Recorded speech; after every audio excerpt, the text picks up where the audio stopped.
Hi అండి. Welcome to Roopa Lavanya Swaralahari channel.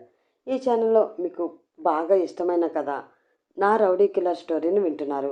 ఈ కథ మీకు నచ్చితే ప్లీజ్ లైక్ చేసి, షేర్ చేసి, సబ్స్క్రైబ్ చేసుకుని సపోర్ట్ అందించండి.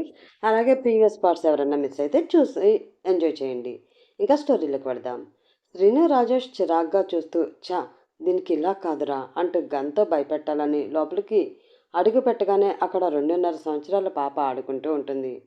శ్రీను రాజేష్ లోపలికి వెళ్ళగానే నాన్న అంటూ పరిగెత్తుకుంటూ శ్రీను దగ్గరికి వెళ్ళి తన కాళ్ళని చుట్టేస్తుంది. పాప నాన్న నాన్న అంటూ పిలుస్తూ 2 చేతులు పైకెత్తి తనని ఎత్తుకోమని సంతోషంతో అడుగుతూ ఉంటుంది. అలా చూడగానే రాజేష్ శ్రీను ఒకరి మొహాలు ఒకరు చూసుకుని షాక్ అవుతారు. ఈలోపు షారా మళ్ళీ వెనక్కి వచ్చి అకీరా ఉండమ్మా, ఒక్క నిమిషం, వాళ్ళని లోపలికి రానివ్వు అంటూ పాపను వెనక్కి తీసుకుని ఎత్తుకుంటుంది. శ్రీను ఒక్కసారిగా గంభీరంగా మారిపోయి షారా అంటూ కోపంగా అరుస్తాడు. నువ్వేమనుకుంటున్నావు? ఎవరో ఒక పాపని తీసుకువచ్చి ఇప్పుడు నన్ను నానా అని పిలిపించి నా అంతటా నేనే నిన్ను పెళ్లి చేసుకోవాలి అని ఇప్పుడు ఇదంతా ప్లాన్ చేస్తున్నావా? నీ ప్లాన్ చాలా బాగుంది, కానీ ఇలాంటివేవి నా దగ్గర నడవ్వు. నువ్వెన్ని వేషాలు వేసినా నేను నిన్ను పెళ్లి చేసుకుంటాను అని మాత్రం కలలో కూడా అనుకోకు. నాకు ఆల్రెడీ ఎంగేజ్మెంట్ కూడా అయిపోయింది. వచ్చే నెలలోనే నా పెళ్ళి. ఆ పెళ్ళి ఆపాలని ఇదంతా చేస్తున్నావని నాకు తెలుసు. నువ్వు మర్యాదగా కంప్లైంట్ వెనక్కి తీసుకుని ఇక్కడ నుంచి వెళ్ళిపోయావా నీకే మంచిది.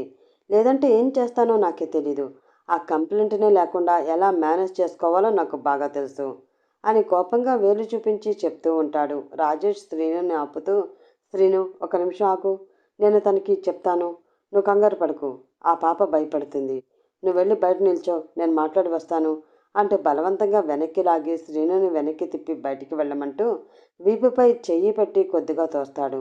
శ్రీను మళ్ళీ నార్మల్గా అయ్యి బయటికి వెళ్ళి రాజేష్ కోసం తన కార్ దగ్గర వెయిట్ చేస్తూ ఉంటాడు. షారా, నీకేమైంది? పిచ్చిగాని పట్టిందా? అసలు ఆ పాప ఎవరు? తనతో శ్రీనుని నానాని ఎందుకు పిలిపిస్తున్నావు? నువ్వు ఇలాంటి నాటకాలు ఎన్ని ఆడినా కూడా శ్రీను నిన్ను ప్రేమించడు, పెళ్లి చేసుకోడు. మర్యాదగా ఆ కంప్లైంట్ విత్డ్రా చేసుకో. ఎందుకు చెప్తున్నానో అర్థం చేసుకో అంటాడు రాజేష్. అను కోసం నేను ఒక్కదాన్నే ఉన్నాను, అలాగే మాకంటూ ఒక పాప ఉంది అని నీకు అనుకి తెలియాలనే నేను ఈ కేసు పెట్టాను తేజ. అంతేకాని నిజంగా తనని కేసు పెట్టి బయటికి లాగాలని కానే కాదు. ఇప్పుడు వెళ్ళి ఆ కేసుని విత్డ్రా చేసుకుంటాను. కానీ ఒక విషయం, ఈ పాప ఎవరు ఎవరు అని అడుగుతున్నారు కదా, ఈ పాప నిజంగానే నాకు అనుకి పుట్టిన పాప. ఆ రోజు రాత్రి అను నాతో కలిసిపోయాడేమని చెప్పినా కూడా మీరు నమ్మలేదు, నన్ను కొట్టి పంపించేశారు. కానీ ఆ రోజు మేమిద్దరం కలిసాం అన్నదానికి గుర్తే మా పాప అకీరా. అకీరాకి వాళ్ళ నాన్న ఉన్నా కూడా ఇన్ని రోజులు నేను తనని డిస్టర్బ్ చేయలేదు. కానీ ఈరోజు అనుకి వేరే అమ్మాయితో ఎంగేజ్మెంట్ అని తెలిసింది. కనీసం మా మధ్య ఇలా జరిగిందన్న విషయం అయినా తనకి తెలియాలి కదా. అందుకే ఇదంతా చేశాను. పాపకి ఇన్ని సంవత్సరాలు నాన్న ప్రేమ దక్కలేదు. నేనే అన్నీ అయి చూసుకుంటూ వచ్చాను. ఇకపై ఏం చెయ్యాలో నువ్వు అను ఆలోచించుకుని చెప్పండి. మీ అందరికీ మళ్ళీ దూరంగా వెళ్ళిపోమన్నా వెళ్ళిపోతాను అంటూ ఏడుస్తుంది. మళ్ళీ తనే డిఎన్ఏ టెస్ట్ చేసినా కూడా పాపకి తండ్రి అనునే అని తెలుస్తుంది. ఇంత చిన్న విషయానికి నేను పెద్ద అబద్ధం ఆడలేను కదా తేజ. పాప భయపడుతుంది. అను కూడా నీకోసం వెయిట్ చేస్తూ ఉంటాడు. నేను ఇప్పుడే వెళ్ళి కంప్లైంట్ విత్డ్రా చేసుకుంటాను, వెళ్ళిపో అంటూ ఏడుస్తూ తన ఒడిలో ఏడుస్తున్న అకీరాని ఒరుక్కోబెడుతూ ఉంటుంది షారా. రాజేష్ ఇంకేం అనలేక బయటకు వచ్చేస్తాడు. శ్రీను రాజేష్ ఇద్దరు మళ్ళీ కారులో వెళ్తుండగా రాజేష్ సారా చెప్పిన మాటలనే గుర్తు చేసుకుంటూ ఉంటాడు. నిజంగా పాప శ్రీను పాపేనా? షారా చెప్పింది నిజమేనా అని ఆలోచిస్తూ ఉంటే, ఏంట్రా ఏం ఆలోచిస్తున్నావు? నువ్వు కూడా నన్ను నమ్మట్లేదా బావా అంటాడు శ్రీను సడన్గా. రాజేష్ అంతలా ఆలోచిస్తూ కనిపించేసరికి, అదేం లేదు బావా, కానీ ఒకసారి డిఎన్ఏ టెస్ట్ చేస్తే ఎలా ఉంటుందా అని ఆలోచిస్తున్నానురా అంటాడు రాజేష్. సడన్ బ్రేక్ వేసి షాక్ అయ్యి రాజేష్ వైపు చూస్తాడు శ్రీను. అంటే నువ్వు కూడా ఆ షారా మాటలే నమ్ముతున్నావు కదా అంటూ సీరియస్గా కారు దిగిపోతాడు. రాజేష్ శ్రీనుని అర్థం చేసుకుని తను కూడా కారు దిగి శ్రీను దగ్గరికి వెళ్ళి, లేదురా, నువ్వు ఏ తప్పు చేయలేదు అని అందరికీ తెలియాలి కదరా, ముఖ్యంగా మన అమ్మ వాళ్ళ ఫ్యామిలీకి. అందుకే అలా అన్నానరా. నీ గురించి నాకు తెలియదా చెప్పు అంటూ శ్రీనుని గట్టిగా హత్తుకుంటాడు. మళ్ళీ రాజేష్నే షారా కేసు విత్డ్రా చేసుకుంటా అంది. ఇక ఈ విషయం వదిలేసేయ్, రా పద. ఇంట్లో అమ్మ తను మన కోసం కంగారు పడుతూ ఉంటారు. అమ్మకి కూడా కాల్ చేయి, అంతా ఓకే, ఫ్రాడ్ అని చెప్పేసేయ్ అంటాడు. శ్రీను మాత్రం ఏం మాట్లాడకుండా కార్ డ్రైవింగ్ సీట్లో కూర్చుంటాడు. హలో కుల్ఫీ, చెప్పు ఏమైంది అని కంగారుగా అడుగుతుంది అమ్మ. చెప్తాను కానీ ఒక విషయం, నేను ఏ తప్పు చేయలేదు. నువ్వు ఇది బలంగా నమ్మితే నా గురించి నీకు కొన్ని విషయాలు చెప్పాలి. దానికి మనం ఎక్కడైనా కలుద్దామా అని అడుగుతాడు శ్రీను. ఇప్పుడా? అమ్మ ఇప్పుడు నన్ను చస్తే బయటికి పంపించదు. నువ్వు వచ్చినా కూడా ఎక్కువసేపు మాట్లాడడం కుదరదు. ఫోన్లో చెప్పు, పర్వాలేదులే అంటుంది అమ్ము. కుల్ఫీ అని గట్టిగా ఫోన్లోనే అరుస్తాడు శ్రీను.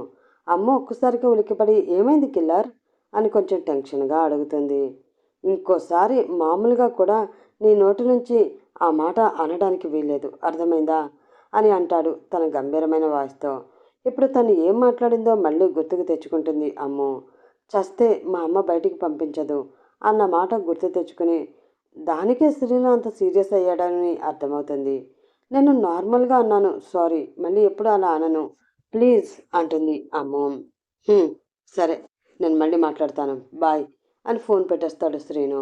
హలో కిలర్, కిలర్ అని అమ్ము పిలిచేలోపే శ్రీను ఫోన్ పెట్టేస్తాడు.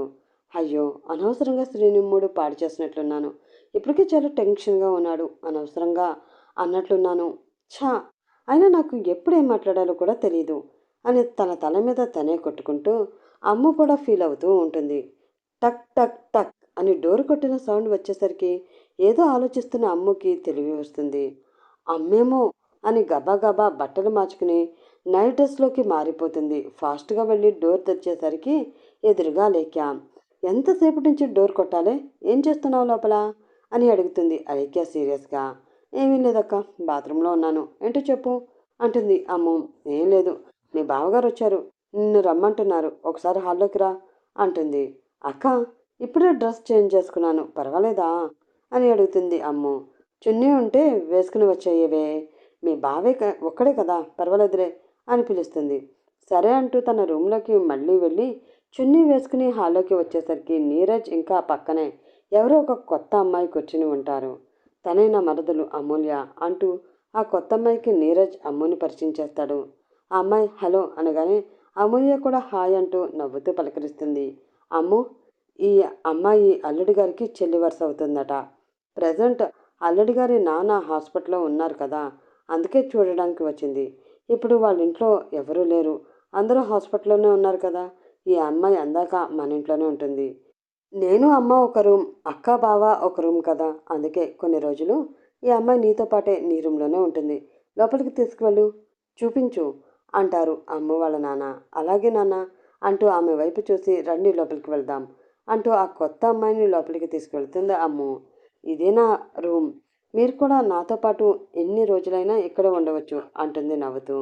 ఆ అమ్మాయి రూమ్ అంతా చూస్తూ నేను డ్రెస్ చేంజ్ చేసుకోవాలి, కొంచెం ఆ డోర్ క్లోజ్ చేస్తారా అని అడుగుతుంది. అలాగే అంటూ అమ్ము డోర్ క్లోజ్ చేసి ఈ వాయిస్ ఎక్కడో విన్నట్లుందే, ఈ అమ్మాయిని కూడా నేను ఎక్కడో చూశాను కానీ గుర్తు రావట్లేదు అని మనసులోనే అనుకుంటూ ఆలోచిస్తూ ఉంటుంది. సడన్గా తనకి అక్షయ్ అమ్ము ఒక రెస్టారెంట్లో కూర్చున్నప్పుడు తన పక్క టేబుల్ దగ్గర కూర్చుని వాళ్ళని గమనిస్తూ ఉన్న అమ్మాయి గుర్తుకొస్తుంది. అవును, ఆ రోజు స్కార్ఫ్ కట్టుకుని వచ్చిన అమ్మాయి ఈ అమ్మాయి అని తనని చూసి షాక్లో అరుస్తుంది అమ్ము. నీరజ్ అలేఖ్య వాళ్ళ రూమ్లోకి వెళుతుంటే సడన్గా అలేఖ్యకి ఆ అంటూ అమ్ము రూమ్ నుండి అరుపు వినిపిస్తుంది. నీరజ్, విన్నావా అరుపు, అమ్ము అరుస్తుంది, పద వెళ్ళి చూద్దాం అంటుంది అలేఖ్య కంగారుగా. నీరజ్ తడబడుతూ అరుపా, లేదే, నాకేమీ వినిపించలేదు, నువ్వు ముందు ఆ పిచ్చి దెయ్యం సినిమాలు చూడడం మానే అంటూ బలవంతంగా చెయ్యి పట్టుకుని రూమ్లోకి తీసుకుపోతాడు. అదేంటి, నాకు వినిపించింది కదా, మరి నీరజ్కి ఎందుకు వినిపించలేదు, నిజంగా ఇది నా భ్రమేనా అని తలగొక్కుంటూ అనుమానంగా వెనక్కి చూస్తూ నీరజ్ లాగుతుంటే లోపలికి వెళ్ళిపోతుంది అలేఖ్య. సార్, నేను శ్రీనుపై పెట్టిన కేసు విత్డ్రా చేసుకోవడానికి వచ్చాను అంటూ ఎస్ఐ దగ్గరికి వెళ్తుంది షారా. ఎస్ఐ ఒకసారి ఆ అమ్మాయిని చూసి అప్పుడే వచ్చేసావా, ఎందుకమ్మా ఇదంతా మాకు, ఇప్పుడు విత్డ్రా చేసుకున్న తర్వాత మళ్ళీ మీడియాని పిలిచి నన్ను కొంతమంది ఫోర్స్ చేయడం వల్ల విత్డ్రా చేసుకున్నాను, పోలీసులు కూడా నన్ను హెరాస్ చేశారు అని కంప్లైంట్ ఇవ్వవు కదా, సరే ఓ పని చేయి, నీ ఇష్టపూర్వకంగానే ఈ కేసు విత్డ్రా చేసుకుంటున్నానని రాసివ్వు అంటూ ఒక పేపర్ ఇస్తాడు ఎస్ఐ. షారా, ఇంకెందుకు కేస్? ఆ తేజకి ఆల్రెడీ సెంటిమెంట్గా లాక్ చేశాను. వాడే శ్రీనుని పాపకి నాన్న కోసమైనా నా దగ్గరికి పంపిస్తాడు అని మనసులో అనుకుంటూ బయటికి మాత్రం ఏమీ మాట్లాడకుండా ఎస్ఐ చెప్పినట్లే రాసి కేసు విత్డ్రా చేసుకుని అక్కడి నుంచి వెళ్ళిపోతుంది. కానీ షారాని ఇద్దరు వ్యక్తులు గమనిస్తూ ఉంటారు. బాబుని తీసుకుని ఆటోలో మళ్ళీ వాళ్ళ ఇంటికి వెళ్ళి డోర్ క్లోజ్ చేస్తుంటే ఆ ఇద్దరు వ్యక్తులు హడావిడిగా లోపలికి వచ్చి షారాని లోపలికి తోసి గడియ పెడతారు. ఎవరు మీరు? మర్యాదగా బయటికి వెళ్ళండి, లేదంటే నేను పోలీసులకి ఫోన్ చేస్తాను అంటూ అరుస్తూ ఉంటుంది షారా. ఒక్క నిమిషం మేడం, మీతో మా పెద్ద సార్ మాట్లాడతాను అన్నారు, అందుకే ఇలా వచ్చాము. ఒక్క నిమిషం ఉండండి అంటూ ఏకాంబరానికి ఫోన్ చేసి ఇస్తాడు అతని మనిషి. షారా హలో అనగానే, నీ గురించి టీవీలో చూశానమ్మాయి. నువ్వు టీవీలో చెప్పిందంతా నిజం కాదని నాకు తెలుసు.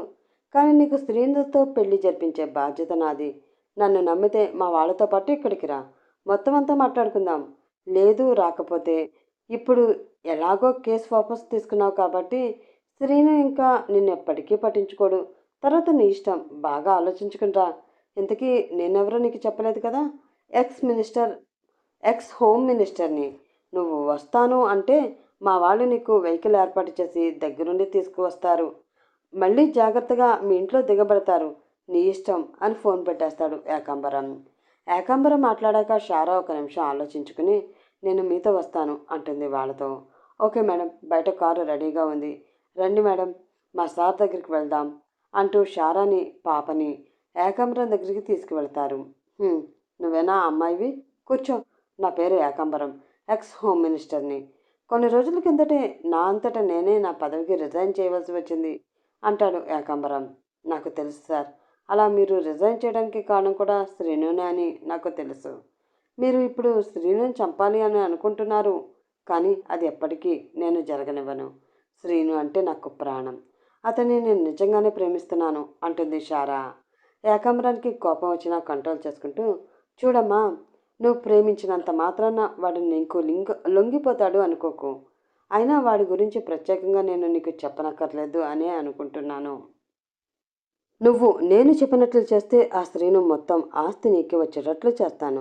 అది కూడా అఫీషియల్గా అతని భార్య స్థానంలో. లేదు అంటే ఈ పాప శ్రీను కూతురు కాదని తెలిసిపోతుంది. ఆ తర్వాత శ్రీను చేతిలో నుండి నువ్వు అస్సలు తప్పించుకోలేవు.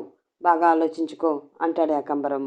ముందు ఇతను చెప్పినట్లు చేసి అనుని పెళ్లి చేసుకుని తర్వాత అనుకి ఇతని ప్లాన్ గురించి చెప్తే అప్పుడు తనే అంతా చూసుకుంటాడు. లేదంటే అకీరా అను పాప కాదని తెలిసిపోతుంది అని మనసులో అనుకుంటూ, అలాగే సార్, కానీ శ్రీనుతో నా పెళ్ళి అయిన తర్వాతే మీరు ఏం చేసినా కూడా అంటుంది షారా. అలాగే, ఇకపై నువ్వేం చేయాలో మా వాళ్ళు చెప్తూ ఉంటారు, నువ్వు అలా చేసుకుంటూ పో, నీ వెనుక నేనున్నాను అని ఎలాగా ఆ శ్రీనుకి తెలుస్తుంది. అయినా భయపడకు, అంతా నేను చూసుకుంటాను, నువ్వు వెళ్ళు అంటాడు ఏకాంబరం. అలాగే సార్ అంటూ షారా అక్కడి నుంచి వెళ్ళిపోతుంది. అంత తొందరగా నిన్ను ఎలా వదిలేస్తాను అనుకుంటున్నావు శ్రీను? ఈ దెబ్బతో నీ పని ఫినిష్ అని గట్టిగా నవ్వుకుంటూ ఉంటాడు ఏకాంబరం. అమ్మ గట్టిగా అరుస్తూ ఉండేసరికి ఆ అమ్మాయి వచ్చి అమ్మ నోరు మూసి చెవిలో చిన్నగా ఉష్ అరవకు, మళ్ళీ అందరూ వచ్చేస్తారు అంటూ నోటి మీద నుంచి మెల్లిగా చెయ్యి తీస్తుంది. నువ్వు ఇక్కడికి ఎలా వచ్చావు? అయినా ఈ డ్రెస్ ఏంటి అమ్మాయిలా? ఇలా ఎలా రెడీ అయ్యావు అంటూ ఆశ్చర్యంగా నోరు తెరిచి కళ్ళు పెద్దవి చేసుకుని చూస్తూ ఉంటుంది. ఏంటి మీకు ఇంకా అర్థం కాలేదా? ఆ అమ్మాయి ఎవరో కాదు, మన రాక్షసుడే. వెంటనే అమ్మని గట్టిగా కౌగిలించుకుని, నాకు నిన్ను చూడాలనిపించింది, నువ్వే అన్నావు కదా మీ అమ్మ పంపించదు, నేను వచ్చినా కూడా ఎక్కువసేపు ఉండనివ్వదు అని, అందుకే ఈ డ్రెస్లో వచ్చాను. ఏంటో నేను ఒక్కరోజు అనుకుంటే మీ నాన్న ఏకంగా ఎన్ని రోజులు కావాలంటే అన్ని రోజులు ఉండమని బంపర్ ఆఫర్ ఇచ్చారు. పెళ్ళి కాకుండానే ఇలా మన ఇద్దరం నీ బెడ్రూమ్లో, అబ్బబ్బబ్బా ఎంత బాగుందో కదా అంటూ మెల్లిగా అమ్ము నైట్ డ్రెస్ టీషర్ట్ కొంచెం పైకి ఎత్తి నడుము గిలుతాడు. ఓయ్ వదులు ముందు అసలు అంటూ వెంటనే వెనక్కి తోస్తూ అంది అమ్ము. అదేంటి కుల్ఫీ, నీ మీద ప్రేమతో ఎంతో కష్టపడి ఈ డ్రెస్లో ఇలా వస్తే కనీసం నన్ను కౌగిలించుకోవా, ఒక ముద్దు కూడా ఇవ్వవా అంటే ఇంకా మీదకి వస్తూ ఉంటాడు శ్రీను. అమ్ము సిగ్గుపడుతూనే శ్రీనుని 2 చేతులు తాపి ఒక్కసారి పైనుంచి కిందకి చూసి, కిల్లర్, నీవు ఈ డ్రెస్లో భలే ఉన్నావు తెలుసా, అసలు నేను పోల్చుకోనే లేదు. నేనేంటి మా నాన్న అక్క అసలు ఎవ్వరూ కనుక్కోలేకపోయారు. ఆ రోజు అక్షయ్ నేను రెస్టారెంట్లో ఉన్నప్పుడు మా పక్కకు వచ్చి చూసింది కూడా నువ్వే కదా? హ్మ్. ఏ మాటకి ఆ మాటే చెప్పాలి. నీ బుగ్గలు భలే ఉన్నాయిగా అంటూ 2 బుగ్గలు గట్టిగా పట్టుకొని లాగుతూ ఉంటుంది. అమ్మో! అబ్బో! నా కళ్ళు చూసి కూడా బాగానే పోల్చేశావైతే. అయినా బుగ్గలు బాగున్నాయంటే ఎవరు ఇలా లాగరే పిచ్చి మొహం. ముద్దులు పెడతారు. ఏంటో నీకిది కూడా తెలియడం లేదు అంటూ తన మీదకి లాక్కొని ఏంటి లేట్ ఇవ్వు అంటూ ఫేస్ ఎడమవైపు తిప్పి బుగ్గ చూపిస్తాడు శ్రీను. నిన్ను అంటూ నవ్వుతూ కొట్టడానికి అంటున్న చెయ్యి పైకెత్తి ఉమ్మా అంటూ ముద్దు పెడుతుంది అమ్ము. శ్రీను అమ్ముని అదే అదనుగా లాగి పెదాలపై ముద్దు పెడతాడు. అమ్మ కూడా నవ్వుతూ శ్రీను మెడ చుట్టూ చేతులు వేసి పట్టుకుంటుంది. ఒక నిమిషం తర్వాత వెనక్కి వెళ్ళడానికి కొంచెం కదలగానే శ్రీను తన 2 పెదాలతో అమ్ము కింద పెదవి పట్టుకుని లాగుతూ ఉంటాడు. "హ్మ్" అంటూ అమ్ముకి టెన్షన్ పెరిగి గట్టిగా తోస్తుంది. ఇద్దరు ఒకరి కళ్ళలోకొకరు చూసుకుని నవ్వుకుంటూ ఉంటారు. "అమ్ము తలుపు తీ" అంటూ అప్పు వచ్చి తలుపు కొడుతుంది. ఆ దెబ్బతో ఇద్దరు మళ్ళీ లోకంలోకి వచ్చి దూరం జరుగుతారు. "అమ్మో అమ్మ ఇప్పుడు నిన్ను గాని ఇక్కడ ఇలా చూసిందంటే ఇక అంతే. ఎలా?" అంటూ భయపడుతూ ఉంటుంది. "అబ్బా ఆగవే కంగారు పెట్టుకో" అంటూ మళ్ళీ తన విగ్ తీసి పెట్టుకుని డ్రెస్ మంచిగా సర్దుకుని శ్రీనునే వెళ్ళి డోర్ తీస్తాడు. అప్పు చూసి "నువ్వేనా అమ్మాయి? మా అల్లుడి గారి చెల్లివి? ఇదిగో తీసుకో, నీకోసమే కాఫీ తీసుకొచ్చాను" అంటూ వెనక్కి చూసి "అమ్మో నీకు కూడా కావాలా?" అని అడుగుతుంది. "ఉహుహుహు, నాకేం వద్దమ్మా" అని కంగారు పడుతూ తల అడ్డదిడ్డంగా ఊపుతూ ఉంటుంది. అమ్మో! ఏంటే కావాలా వద్దా? ఆ తల ఎందుకు అలా అడ్డదిడ్డంగా ఊపేస్తున్నావు తిరుగుతుంది కదా అని. బాగానే ఉన్నావుగా అని అనుమానంగా అడుగుతుంది. అప్పం హా బాగానే ఉన్నా అమ్మా, నాకేం వద్దు అంటుంది. అమ్మో! సరే నీ పేరేంటి అమ్మాయి అని అడుగుతుంది అప్పు శ్రీనుని చూసి. నా పేరు అనురాధ ఆంటీ అంటూ బొంగురుపోయిన గొంతుతో డబ్బింగ్ చెప్తూ ఉంటాడు శ్రీను. చాలా బాగుందమ్మా నీ పేరు అనగానే ఆ వాయిస్ విని అమ్ము గట్టిగా పక్కుమని నవ్వేస్తుంది. ఏ అమ్ము ఎందుకే ఆ నవ్వు?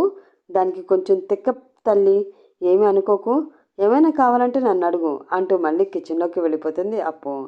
శ్రీను వెంటనే డోర్ వేసి ఆ వేడి కాఫీ అమ్ము చేతిలో పెట్టి రాక్షసి ఏంటే నీ పిచ్చి పనులు, నన్ను పట్టించేద్దాం అనుకుంటున్నావా ఏంటి అంటూ తలపై ఒక మొట్టికాయ వేస్తాడు. అబ్బా అంటూ కొట్టిన చోట రుద్దుకుంటూ పో కిల్లర్ అంటూ కాఫీ పక్కన పెట్టేసి మూతి తిప్పుకుంటూ బెడ్పై మఠం వేసుకుని కూర్చుంటుంది. శ్రీను కూడా వెళ్ళి పక్కనే కూర్చుని నీతో మాట్లాడాలి ప్లీజ్, అత్త నన్ను కనిపెట్టేలోపు వెళ్ళిపోవాలి కదరా అంటూ సైడ్ నుంచి కౌగులించుకుని మెడపై చిన్నగా ముద్దులు పెడుతూ ఉంటాడు. "హ్మ్, మాట్లాడాలంటే గుర్తొచ్చింది.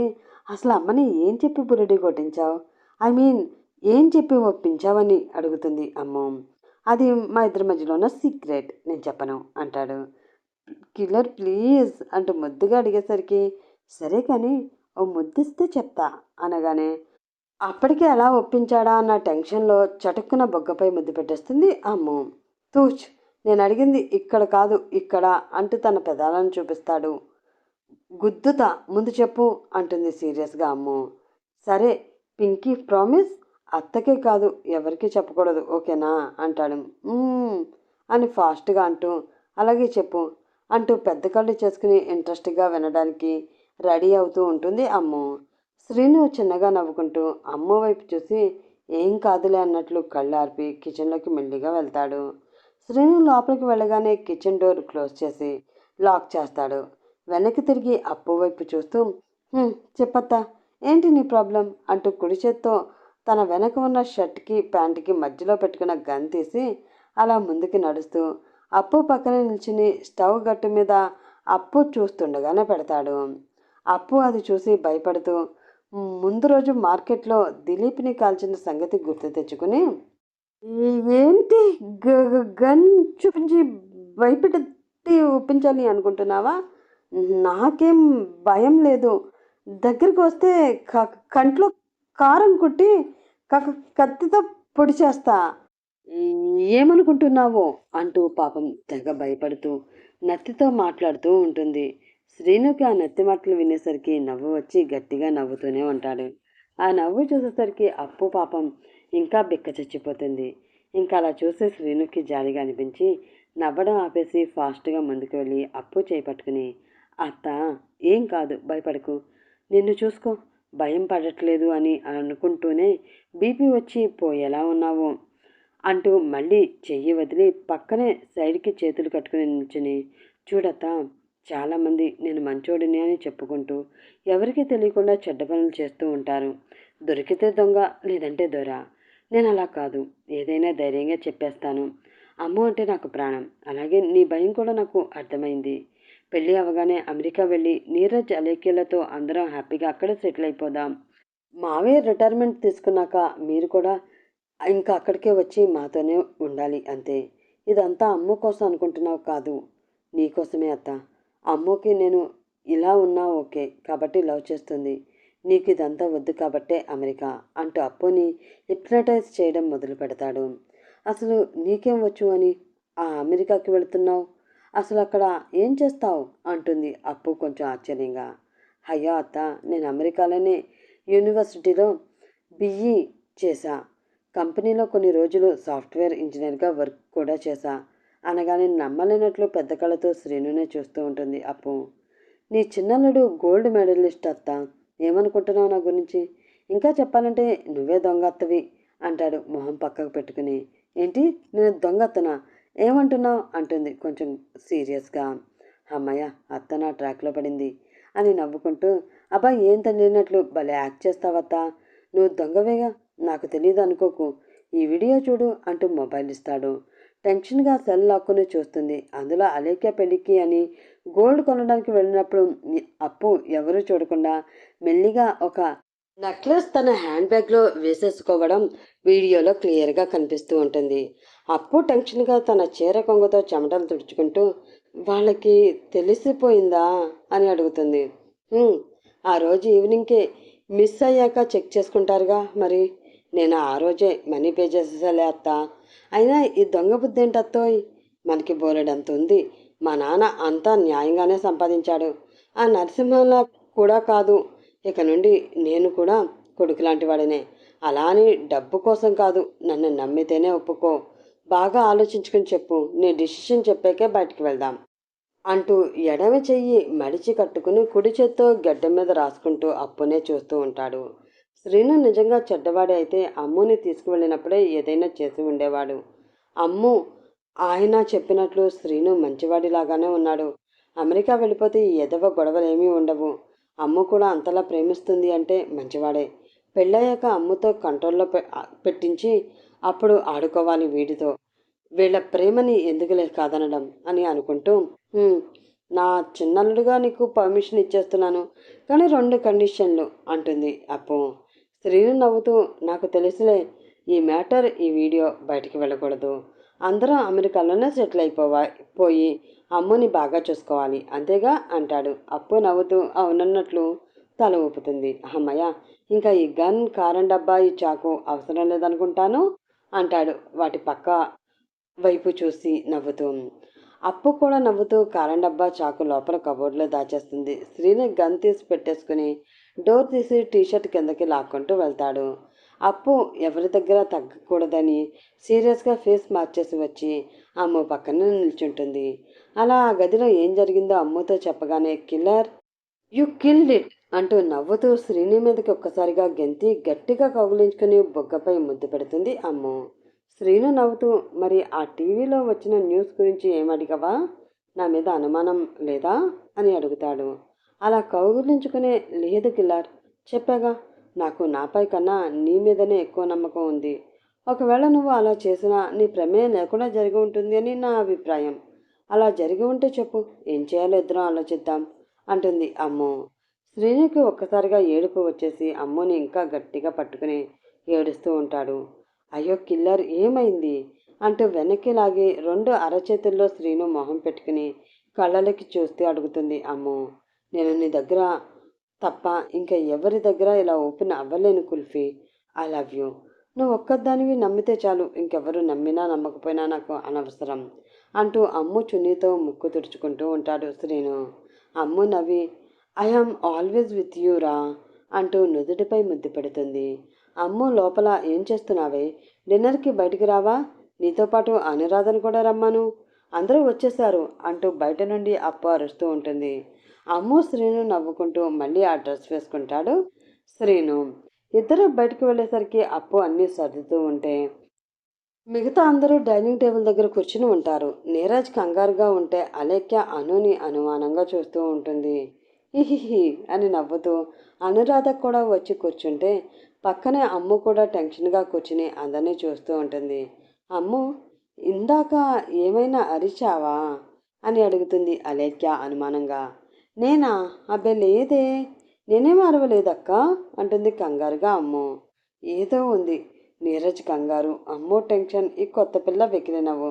తొందరగా తెలుసుకోవాలి, లేదంటే నా బుర్ర బద్దలైపోతుంది అని అనువైపే చూస్తూ ఆలోచిస్తూ ఉంటుంది అలేఖ్య. భోజనాలు ఎవ్వరూ ఏం మాట్లాడకుండా కామ్గా తినేస్తూ ఎంత వేగంగా అక్కడి నుంచి జారుకోవాలా అని నోట్లోకి కుక్కేసుకుంటూ ఉంటారు. అది చూసి డౌట్ లేదు. సంథింగ్ ఈజ్ ఫిషీ అని నీరజ్నే కోపంగా చూస్తూ ఉంటుంది అలేఖ్య.